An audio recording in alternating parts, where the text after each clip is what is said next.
Նախ հարգելիներս շատ շնորհակալ ենք, որ եկել եք լուսաբանելու։ Այսօր մեկնարկ տվեցինք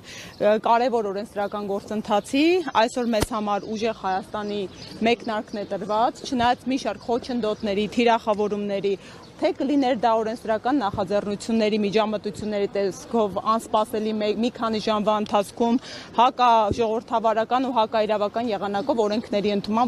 որոնք թիրախավորում են կոնկրետ մեր քաղաքական ուժին, կոնկրետ մեր քաղաքական ուժի անձնանունը։ Դա կլինի վերջին օրերը, քիչ առաջ քննարկում եք, իրավական միջամտությունները։ Հիմա անդրադառնամ, մենք ինչպես պարոն Վարդևանյանը նշեց, բազմաթիվ մասնագետներով ուսումնասիրած լրակազմած փաստաթղթերի ցանկ ենք ու լրակազմ ենք ներկայացրել, որոնք իրավական տեսանկյունից խոցելիության խնդիր չունեն մեկ։ Մենք գնում ենք հաղթարշավի եւ գնում ենք բացարձակ մեծամասնական հաղթանակի երկու։ Մենք գնում ենք, որպեսզի մեր հասարակության, մեր ժողովրդի ծանր սոցիալական վիճակը, անվտանգային լրջագույն մարտահրավերները ու այն փոփոխությունների պահանջները, որ վրա են հասել, ի վերջո կյանքի կոչվեն ու հայ ժողովուրդը կարողանա ապրել ուժեղ Հայաստանում, ուժեղ առաջնորդի ղեկավարությամբ, ով Սամվել Կարապետյանն է։ Եվ ինչ վերաբերում է այս գործընթացներին, ձայնագրություններին, որ բազմաթիվ հաստատումներ կա, հենց սա է մեր որպես իրավական ու ժողովրդավար պետության լրջագույն խնդիրը, որ այսօրվա իշխանությունները դարձել են քննիչ, դատավոր, դատախազ։ Տեսեք, ինչ որ ձայնագրություններ են հայտնվել լրահոսում իրավապահ մարմինների կողմից։ Դեռևս անգամ մի ամիս չի անցել, որպեսզի այդ ձայնագրությունները փորձաքննությունների ենթարկվեն, հասկանանք ում կողմից իրականացված են եւ ովքեր են այդ ձայնագրության մասնակիցները։ Իսկ ինչու չեք հնարավոր տարբերակ համարում, որ դրանք հնարավոր սադրիչներ են, որ մարդիկ են, ովքեր մեր քաղաքական ուժի հետ աղերս չունեն։ Որովհետև մենք նախաքննության գաղտնիքով ենք կաշկանդված, որովհետև մենք, այո, մեր գլխավոր խնդիրը նրանում է կանում, որ մենք բավականին պարկեշտ ենք եւ այո, մենք չենք թույլ տալիս իրավական գործընթացներին այդ աստիճան ծայրահեղ մանիպուլատիվ միջամտություններ։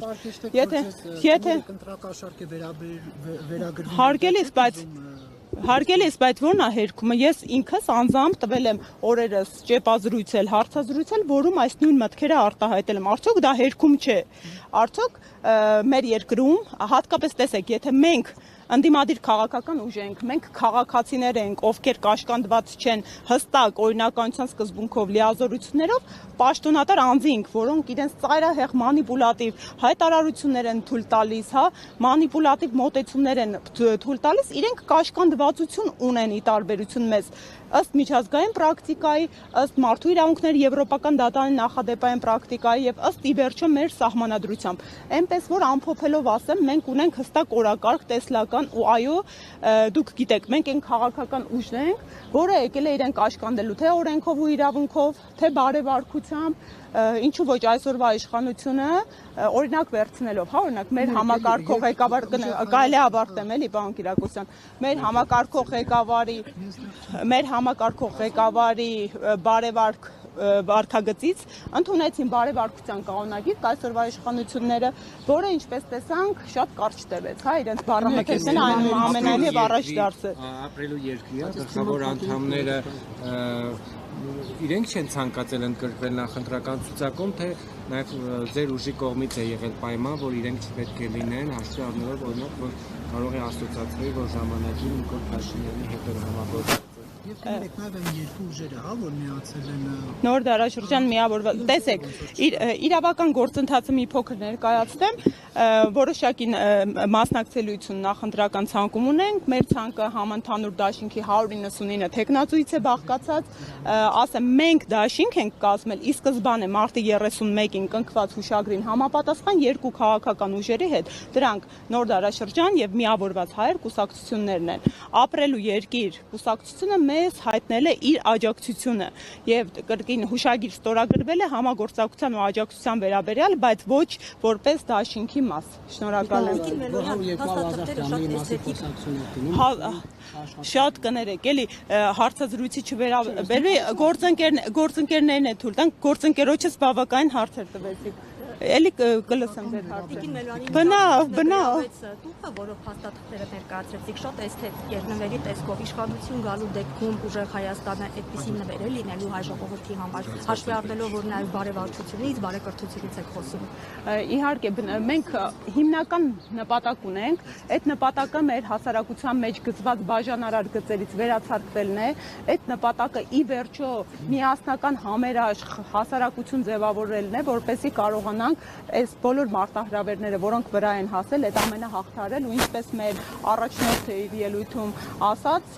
բավական է, որ գործի այն իրավիճակը, երբ գալիս են պաշտոնյաները եւ դատարկում են ժողովրդի ու քաղաքացու գրպանները իրենց գրպանները լցնելու նպատակով։ Մենք լինելու ենք այդպիսի իշխանություն, որի առաջնորդը իր գրպաններն է դատարկելու, որպեսզի ծաղկի ու ի վերջո ոտքի կանգնի մեր հասարակությունը։ Տիկինները նաև ՀԿՊ-ականները առանձին վերցրած բավականին կոշտ ու քննադատական են արձագանքում ուժեղ Հայաստանի շուրջ տեղի ունեցող զարգացումներին, ընդհանուր նաև անմեղության կանխավարկածը շատ ժամանակ հաշվի չառնելով, նաև վերջերս կցանկանայի ձեր մեկնաբանությունը լսել ԿՊ-ական պատգամավոր Արուսակ Ջուլակյանի մեկնաբանության վերաբերյալ Նարեկ Կիրակոսյանին տված YouTube-յան հարցազրույցի ժամանակ։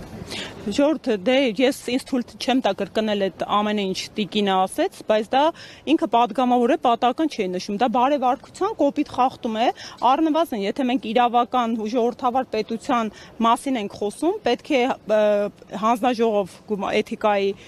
հրավիրվեր ու բարեվարկության հարցը բարձրացվեր, ինչ է նշանակում այն քաղաքական ուժը, որ այդքան շահարկում էր սեռերի հավասարությունը, կանանց իրավունքները, պատահական չասեցի, տեսնելով թե ինչպիսի ազդեցություն է մարդկանց վրա գործում մեր քաղաքական ուժի բարեվարք խոսույթը, վարքագիծը, անմիջապես հասկացան, փորձեցին որդեգրել, բայց չեն կարող անել այն, ինչ չունեն, հա, ի սկզբանե։ Մի հատ ավարտեմ էլի միտքս կներեք, բայց ես եթե, հա, չէ, Ժորդ, խնդրում եմ, էլի եկեք աշխատակարգ ընդունենք,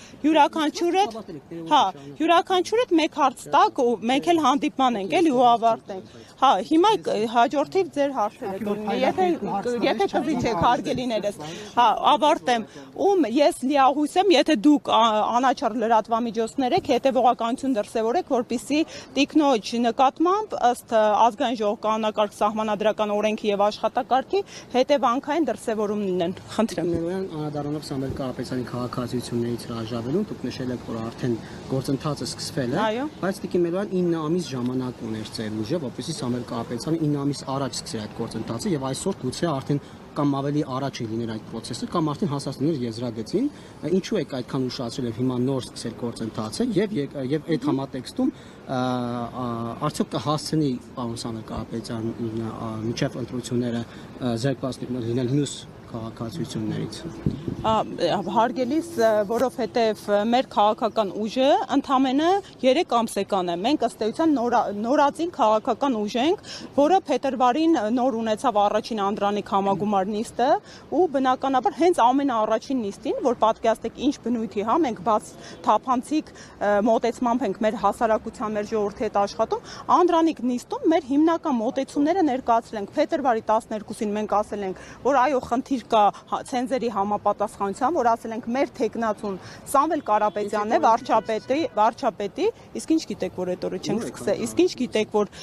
դրանից առաջ սկսված չի եղել։ Ասեք ինչ-որ փաստաթղթեր ներկայացնել, ապացուցելու համար, որ դուք սկսել եք։ Երբ որ մեր առաջնորդի նկատմամբ այս ապօրինի սանկցիաները կվերացվեն, բոլոր հարցերին շատ մեծ կապ ունի, որովհետև այս հարցերի պատասխանները անձամբ պարոն Կարապետյանը կտա, նա է այն սուբյեկտը, ով իրավասու է ամբողջական պատասխան տալ այս հարցերին, իրավական գործընթացները գործընթացները տեղի են ունենում տարբեր երկու պետություններում, այդ իրավական գործընթացները դասական իրավական ընթացակարգեր չեն կոնկրետ ժամկետների շրջանակներում, հա, քաղաքացիություն հրաժարվելու գործընթացը այլ տրամաբանության մեջ է եւ երկրորդիվ, այո, եւ երկրորդիվ ինչ վերաբերում է տեխնացությանը, մենք ասել ենք, որ կա հանրային պահանջ, որպեսզի Սամվել Կարապետյանը դառնա Հայաստանի Հանրապետության հաջորդ վարչապետը։ Այդ հանրային պահանջը բավարարելու կա հստակ ձևաչափ սահմանադրության 148-րդ հոդվածի փոփոխությունը։ Ըստ էության ազգային ժողովի կողմից փոփոխելի այդ մի հոդվածը մենք հանրակրվեի ենք ներկայացրել, ժողովրդի կամքն ենք ու կարծիքն ենք հարցնում։ Եթե մարդիկ համաձայն են կողմ են փոփոխություններին, եթե մարդիկ ուզում են Սամվել Կարապետյանը դառնա մեր վարչապետը, մարդիկ իրենց համաձայնության քվեն կտան երկուստեք, թե մեր քաղաքական ուժին, թե այս տեխնիկական սահմանադրական փոփոխությանը։ Ես իմ մեկ հարցը տամ չեմ տվել։ Պարոն Կարապետյանը, քանի որ նաև Եվրամիության քաղաքացի է, մասնավորապես Կիպրոսի, եւ Եվրամիությունում գործող օրենքների համաձայն, եթե երկրներից մեկում դատական process-ով է քաղաքացին անցնում, քաղաքացիությունից զրկելը այդքան էլ հեշտ չէ, կամ միջով դատական գործի փակվելը անհնարին է,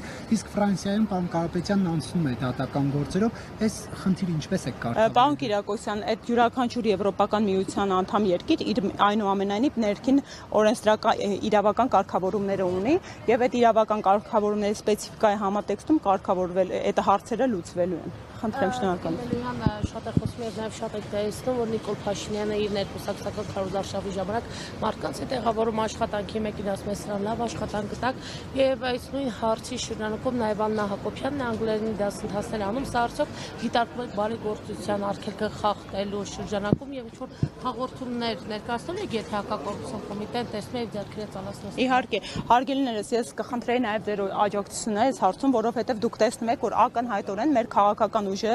անհավասար պայմաններում է գտնվում։ Մեր նկատմամբ ու մեր երկրում երկակի ստանդարտներ են կիրառվում ըստ քաղաքական հայացքների ու ընդհանրապես այն իրավիճակում, երբ երկրում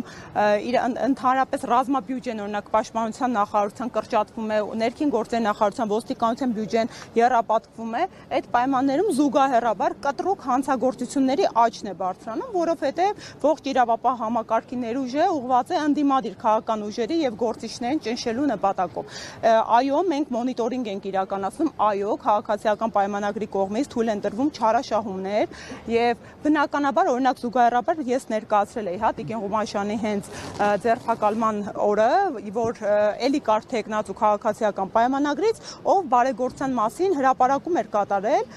եւ դրա հետքերով անկախ երբ էր կատարվել, հրապարակումը կատարվել էր այդ օրվա դրությամբ եւ ըստ էության անկալման տեսանկյունից տեսեք, ընտրական օրենսգիր սահմանադրական օրենքի եւ քրեական օրենսգրքի բարեգործության արգելքի երկու հոդվածները իրանք այնքան լայն ու ոչ համաչափ ու ոչ որոշակի են տրված, որ ցանկացած կերպ իրավապահ մարմինները կարող են մեկնաբանել, մանիպուլացնել։ Այդ տեսանկյունից այս հոդվածները ընդհանրապես սահմանադրականության խնդիր ունի։ Հարցազրույցը դժվար, բայց կոնկրետ հանցակազմ գոյություն ունի, հա, որպեսզի դա հանցավոր արագ լինի 4 կոմպոնենտ կա։ Հայլակի երրորդ հարցին պատասխանում եմ Չէ, հարգելիներս, որպեսզի խտրականություն չունի, մենք հանդիպում ունենք, շատ շնորհակալ եմ։ Շուն ու շանգյալ ձևակերպման օգտագործումը դատապարտում եք, թե որ Այո, պարոն Կիրակոսյան, մեր երկիրը ունենալու է այնպիսի վարչապետ Սամվել Կարապետյանի տեսքով ու դեմքով, որ երկրի վարչապետը ազգային ժողովի բարձրամիտ իրան թույլ չտա շուշանգյալ արտահայտությունը։ Հարգելիս, այսինքն մեր համակիրը դուք դատավճիռ ունեք, որ մեր շտաբի աշխատակիցն է, դուք ունեք պնդում, դուք հիմա անմեղության կանխավարկածը մարդկանց խախտեցիք, թիրախավորեցիք։ Դա ես այդ եզրույթը լսել եմ իմ երկրի վարչապետի